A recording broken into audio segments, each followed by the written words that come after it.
right, so we will get right into it with our first speaker, Mr. George Casey. George joined Toastmasters in October of 2010 in pursuit of a career as a motivational speaker. However, when he became a member of the CSX Toastmasters Club and began to attend meetings regularly, he found much more than that. He found a passion and a love for leadership. He quickly became his club's SAA and would begin a journey of fulfillment.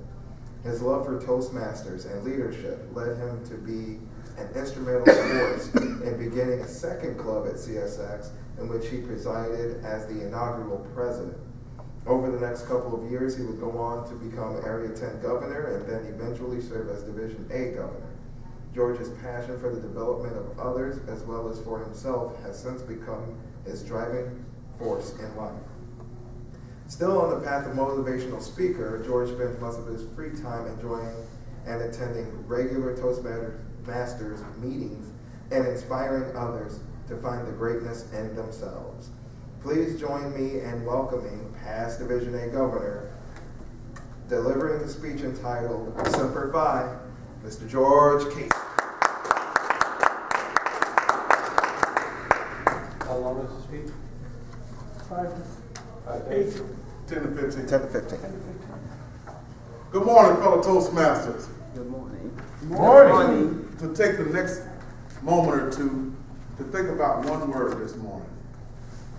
Faithfulness. Faithfulness. When you hear a word like faithfulness, Jeannie, please tell us, what do you think about? Hope. Hope. Nancy. Jared, when you hear a word like faithfulness, what do you think about? Consistency. Consistency. Undying passion. Undying passion. Amanda? Dedication. Dedication. Commitment. Commitment. I love all of these answers. And the reason I asked you to think about faithfulness is for a word that I learned through the United States Marine Corps. They use a Latin phrase called Semper Fidelis. Semper Fidelis. When we as Marines, we kind of shorten that and we just say Semper Fi. Right. It means always faithful. Semper Fidelis is a Latin word that means always faithful. And this has helped me out after the Marine Corps. But prior to that, I didn't have this faithfulness that we all talked about. I didn't have this commitment. I didn't have this passion. I didn't have none of these things to go with my drive in life to be successful. There's a quote by a guy, Socrates, one of my great philosophers, favorite philosophers.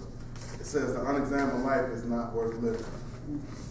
And as I began to examine my life, and I went back as far as my freshman year in high school, when I went out for the freshman football team. It was a short-lived career, but I went out for it. And this particular day that I'm referring to, we were doing what's called two-a-day practice. We had 2 practices in the same day.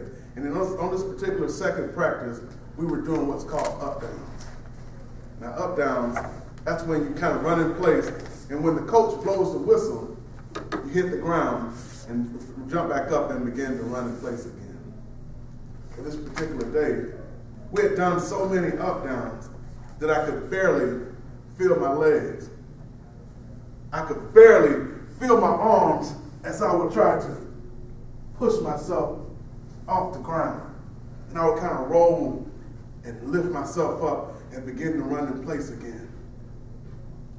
Well, I began to listen to those voices in the back of my head that began to tell me there's pain in this situation. I began to listen to those voices in the back of my head that says, you can only do 5 more of these. The pain was too much to bear that day. And as I began to count down again in the back of my mind, I began to hope and wish and pray that the coach would end practice within those next 5 up-downs. But I wasn't so lucky that day. Because the coach continued, even after I counted all the way down to 1 and was barely able to lift myself off the ground for that last one, I hoped and I wished and I prayed, please let practice end. There was no such thing. And when I got to that last one, the pain had subsided. And I walked off that field and I quit that day. I didn't just quit on myself. It would have been easy if I were just quitting on myself. But I quit on my teammates. And I quit on those people who believed in me. And see, on that day, the course of my life had been changed. The course of my life had been changed. You know what I say? If you do what's easy now, later on, your life will be hard. But if you do what's hard now, later on, your life would be easy. Well, on that day, I took the easy way out, which made my life harder later on. I quit. And every time after that time, quitting became just a little bit easier, and a little bit easier, and a little bit easier, to where it was nothing for me to quit. It was nothing for me to give up. I remember as a child, I would walk into the stores and I would see a candy bar on the shelf. And I would take that candy bar and I put it in my pocket and I walked out of the store. Well, every time after that, it became easier and easier and easier. And see, that's how I began to be known. That's how I was known to be recognized as a thief, as a quitter, someone who didn't have what it took. That was me. That was me. Well, when I graduated high school, my senior guidance counselor sat me down and she asked me, George, what are you going to do with your life? I thought the first thing I figured she wanted to hear. I heard a lot of people talking about college. So I said, I'm going to go to college. She told me on that day, she said, you know what? I don't think college is a good choice for you. I believe you need to go in the military. And so in the back of my mind, as I'm listening to her tell me that I'm not good enough. But I'll prove it to her. I'm going to go to college anyway. Not only did I waste my time, but I wasted my parents' money. Because when I got to college, they told me the very first day, they told me, we're not going to monitor when you come to class. That was my easy way out. So as I began to skip class 1 day, 2 days, 3 days, it became easier and easier and easier. And see, these bad choices would then begin to add up as I began to do more things that I'm not proud of to this day. As those choices led me to homelessness and living in the backseat of a car on cold nights. I remember waking up early and getting out of that car just so no one would see me sleeping in there. And see, that homelessness led me to Hinesville, Georgia, where I ran into one of my cousins who stayed there. And she again sat me down. And she asked, George, what are you going to do with your life? Again, I didn't have a clue. So I spat out the first answer that I knew. Well, I talked to a Marine Corps recruiter, and he told me he can get me out of here pretty soon. She said, no. Don't just think about it. You need to do it. You need that structure in your life. You need that discipline in your life, and that's going to change. It's going to help you in the long run. So I took my cousin's advice. I landed on Paris Island, South Carolina. All those yellow footprints that you would see on movies and commercials. I found myself standing on those footprints at attention. While drill instructors would yell at me, my first thought was, what did I get myself into? The next thought was I good enough? Did I have what it took? Well, the very next day, they set us up for what's called initial strength initial strength test. And in this initial strength test, you have to do a series of crunches, pull-ups, and you have to run a mile and a half in just under 13 minutes. The sit-ups, the crunches, and the pull-ups, that was no problem. But I knew in the back of my mind, I knew that run would give me problems. And as I set out for that run, I only got maybe into about a half a mile into the run before I began to run out of energy, before I began to feel that pain, before I began to give up and quit. Because I quit so many times before, it was easy. It was nothing for me to quit. Not even at Paris Island with 4 or 5 hard-charging Marine Corps drill instructors coming behind me.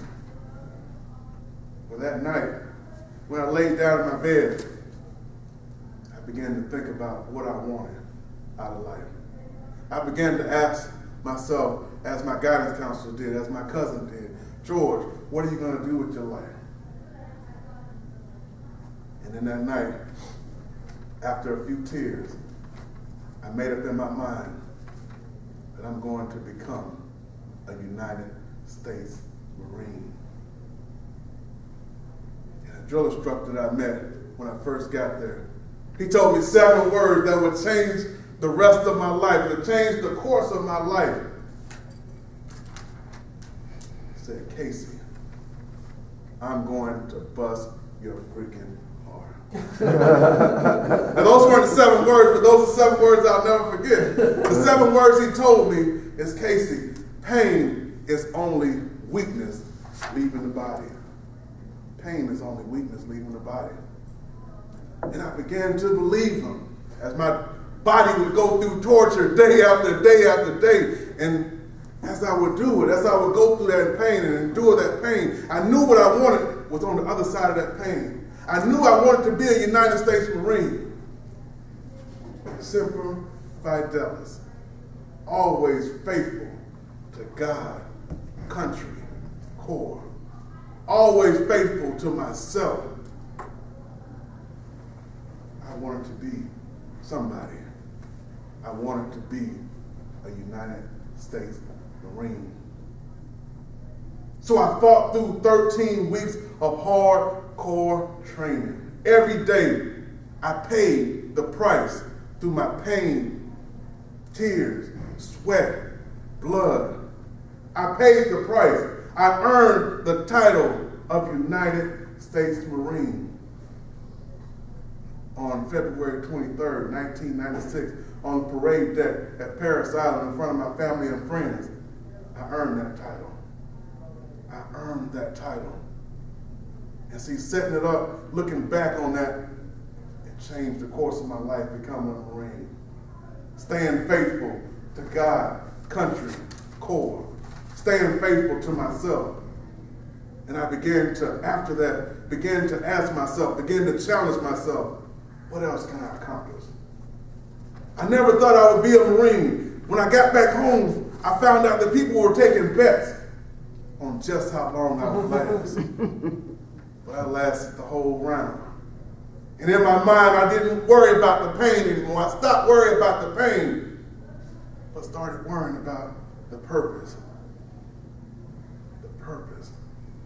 I knew there was a bigger purpose for my life. As I began to set my goals, as I began to accomplish things in life, I began to get that confidence, to get those ideas in the back of my head that would quiet down those other voices of doubt, insecurity, fear, that would tell me that you are good enough, that you are good enough, that you have honor. You're a man that's upstanding. You have courage. You will do what others will not do, even in spite of fear. And you have commitment. You have to be able to commit to whatever you want in this lifetime. You have to be able to commit to that picture that you see, that vision. And as I walk away, I'm going to give you the 4 things that everyone needs to be successful. And it's based loosely off Muhammad Ali's acronym that stands for the greatest of all time, the GOAT. the GOAT principles of success. And I learned this by becoming the greatest within myself. And those letters stand for G, set a goal. I had to set a goal. I had to know what I wanted out of life. Time and time again, people would ask me, what do you want out of life? And I couldn't give them a great answer.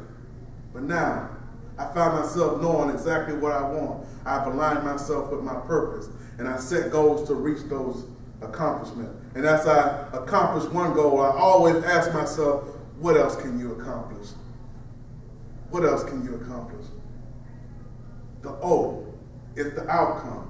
It's that vision. You have to stay true to that vision. You have to hold that vision and commit to whatever outcome that you want in life. A, accountability. You have to be accountable for your actions or lack of actions. You can't go through life blaming someone for what you've become, what you are. You are who you are because of your life choices. You become who you become because of the choices that you make and the course in life that you take. You have to be accountable. And the last one is very important, the thought process. See, our thoughts can either make us or break us. They can either lead us to who we will be or they'll lead us to our defeat. You have to begin to think, as Muhammad Ali did, who said, I am the greatest. And I said that even before I knew I was. You have to begin to think of the greatness that's already inside you. You have to be able to think in a manner that will release the greatness that's inside everyone. So those 4 things. Set your goals. Commit to your outcome. Be accountable. And always, always think in terms of you are the greatest. Thank you.